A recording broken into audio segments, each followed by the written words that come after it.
Hi everyone, welcome to my channel Emmanuel Arts. My name is Priyanka. Today I'm going to start with a new series. This series is learning embroidery stitches from beginners to advanced level.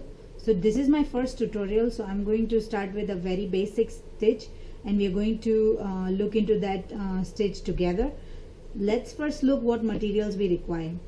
The first thing you need is a chipboard or a cardboard or a cereal box, anything that is hard and flat.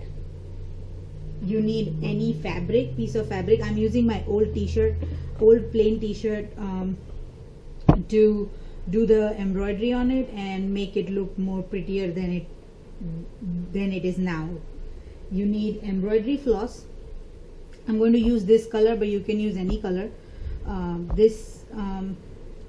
There are a lot of variety of colors you can get in the market, so these are the ones that I'm going to use for my tutorial purposes. You need embroidery needle. This one is a thin one. You do get a thicker one, but I like this one and I've been using it for a long time, so this is the needle that I'm going to use. A pair of scissors, no-sew fabric glue. This is some gems, rhinestones or jewels. This is optional. You only need the no-sew fabric glue if you are going to add gemstones or rhinestones. You don't really have to have it. These are just optional and I'm just going to use it for my tutorial purposes. If you don't have it, you don't need to go buy them. If you do want to buy them, you get it at Dollar Tree for $1. There are 32 pieces for $1, so you can obviously get them for cheap. You need a tracing paper to trace the design. If you can draw freeform on the t-shirt or your fabric, then you don't need tracing paper. This is also it's optional, but I'm going to trace my design onto the fabric. If you're going to trace your design onto the fabric, you'll need the dressmaker's carbon tracing paper. This pack comes from in a pack of 2. One is white, one is black. I'm going to use the black one. The white one you use for darker fabrics, but mine is a lighter one, so I'm going to use the black one. And you need a ruler. It's optional too. It depends on what kind of design you're doing.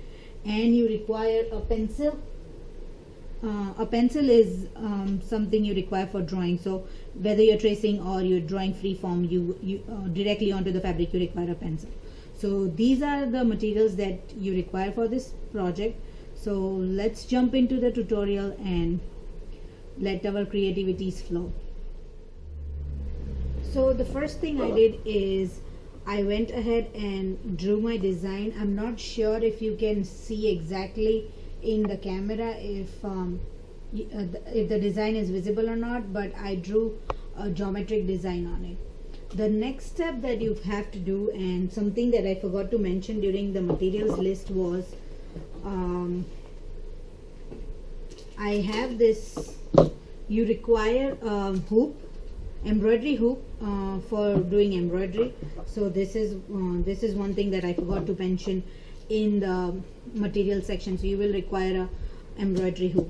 All I'm going to do is I'm going to slide the closed ring between my t-shirt, and just going to tighten it, and you make sure that there are no creases in the fabric. Wow, I completely messed it up. Okay. Let's see.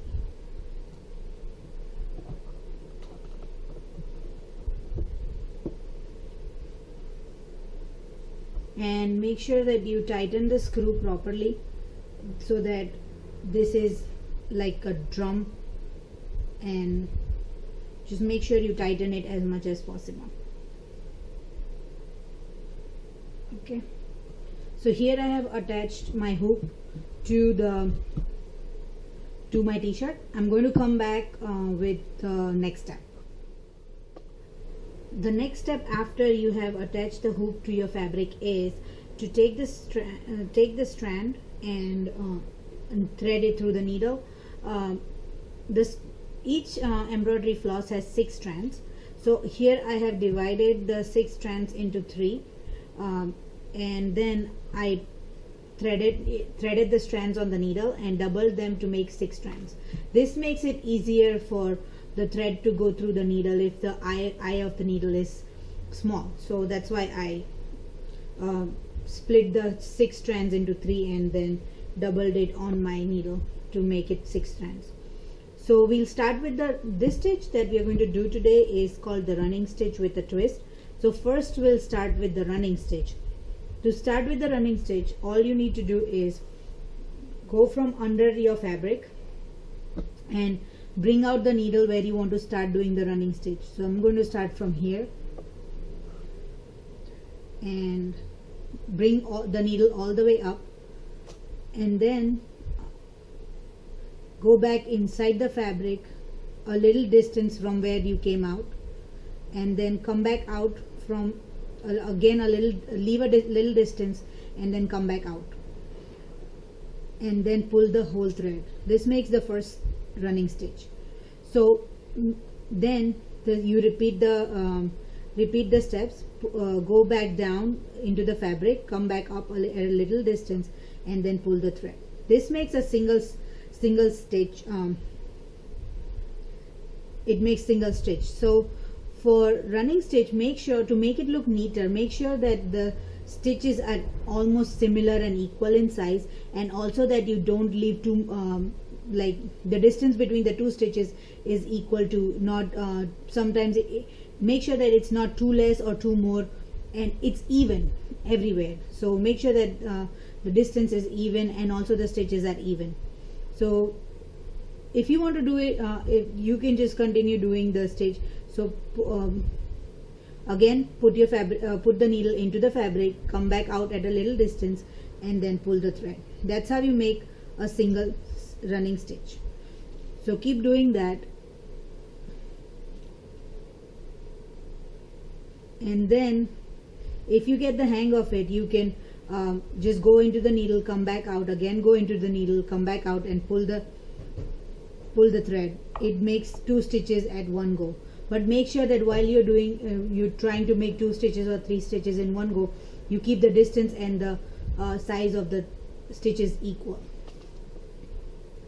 So I'm going to go ahead and continue doing this line in the same way. You just have to follow the pattern that you have drawn. There is nothing, the thread will take its shape, so just follow the pattern that you have drawn on your fabric.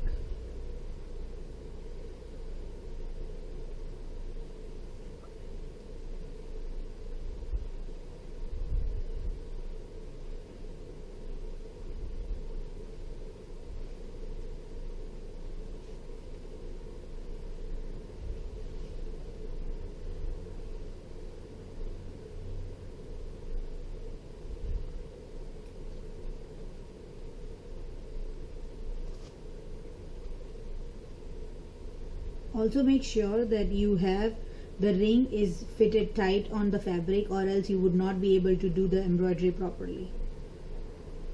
So here I have finished one line. I'm going to go ahead and do running stitch all over my pattern and come back with the next step. I went ahead and completed the whole of my design with the running stitch. So I'm not sure if you can see clearly in the camera, but I went and did the whole of my design. The thing is that you're not just limited to the neck. You can just do the edgings of the sleeves, like a line, some design on the sleeves and at the bottom of your t-shirt right here. So you just, or you can do motifs all over the t-shirt.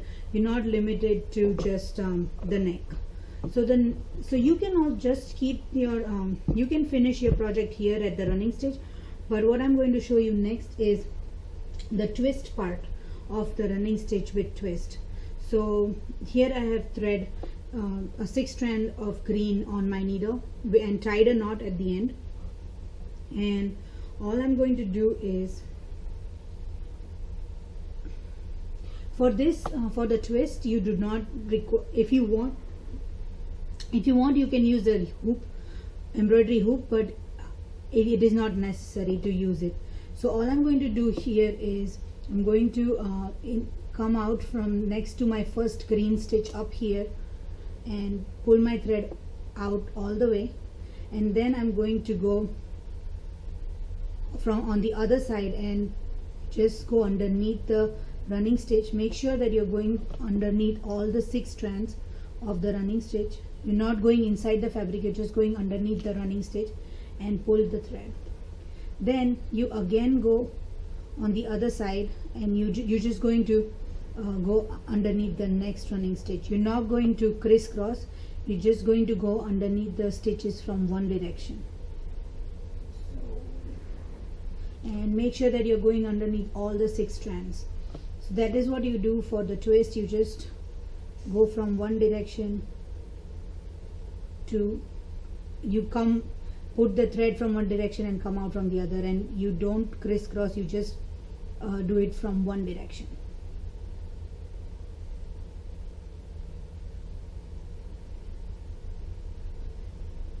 Okay, so I'm just going to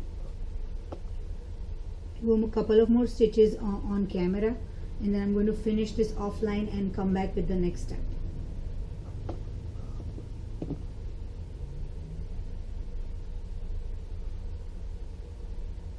So this is how it looks after the twist, and you can see the next to it, the blue, it's just the running stitch, and then the twist gives it a better and thicker effect. So let me go ahead and finish all of my twists offline, and I'll come back with the next step. So while I was doing the stitch, I realized that you might come to an end where your thread is short and you want to cut because you cannot finish the whole twist. So what you need to do is, I'm going to do a few more stitches with this amount of thread right here. Okay.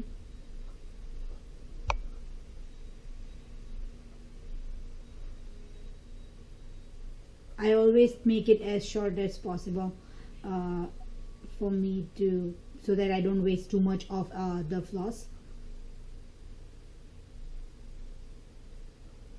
Okay, so this will be the last stitch before I cut my thread.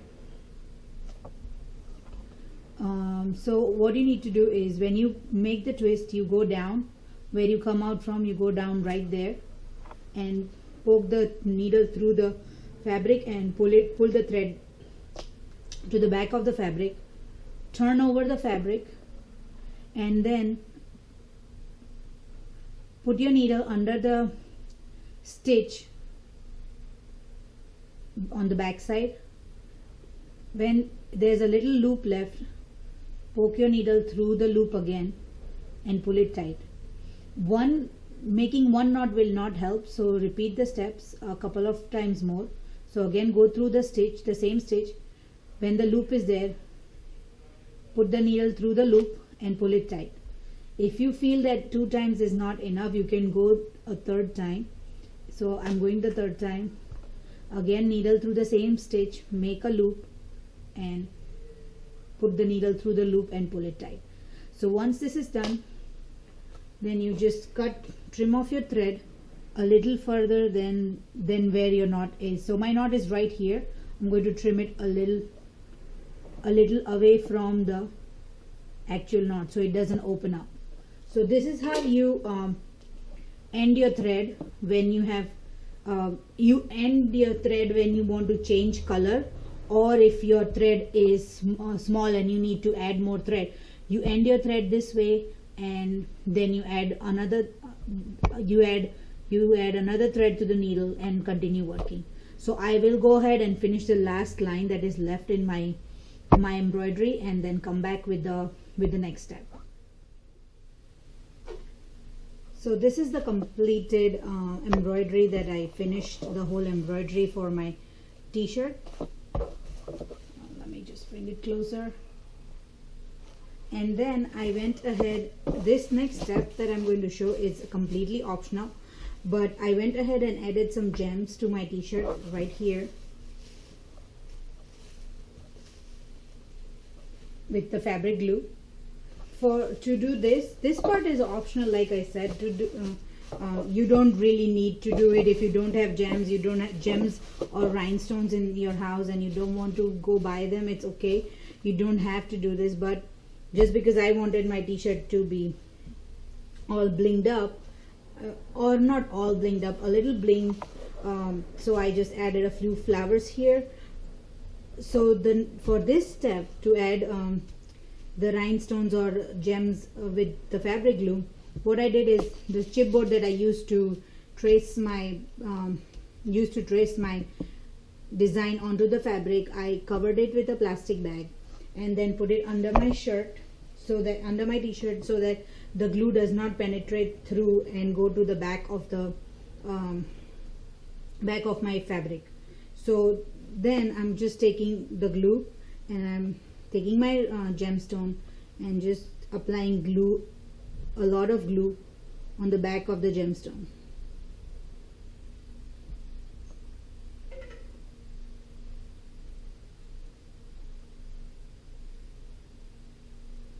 Okay, so applied a lot of glue on the back of the gemstone, flipped it over and then place it wherever I want. So I want it right here, so I'm just going to place it and press it down. It takes a couple of hours to dry, so I'm going to let it dry after. I'm not going to wear it right away, so I'm going to let it dry. So here's the second. I'm just going to place 2 rhinestones for my neckline.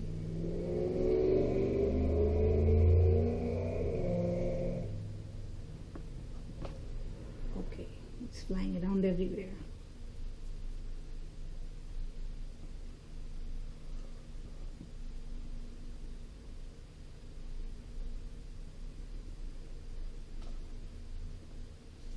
The glue doesn't want to come out.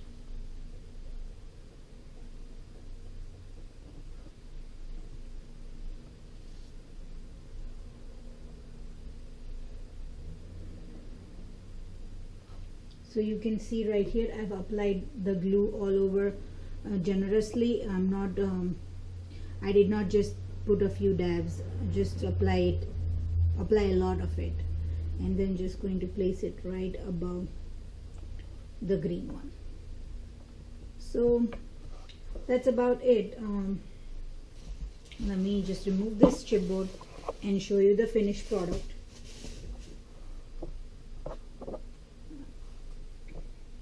Yep. So this is how it looks like after it's completed. You don't have to put the rhinestones or the gemstones, but this is how it looks like. And the embroidery stitch is called running stitch with a twist. So this is the basic embroidery stitch and it's easy. You can just do the running stitch, you don't have to do the twist, but I think the twist gives it like a rope-like effect and it looks very pretty. So this concludes our tutorial for today. I hope you enjoyed it and you will try it out. Please give me a thumbs up if you liked my tutorial. Also subscribe to my channel. For more embroidery projects, more different stitches and ideas for embroidery projects. I upload embroidery projects. Today is the first in the series, but I'm going to upload every Thursday different embroidery stitches and ideas on what else you can do embroidery. So also, if you have any questions or concerns, please leave me a comment below, and do not forget to give me a thumbs up and subscribe to my channel. Thank you and have a good day.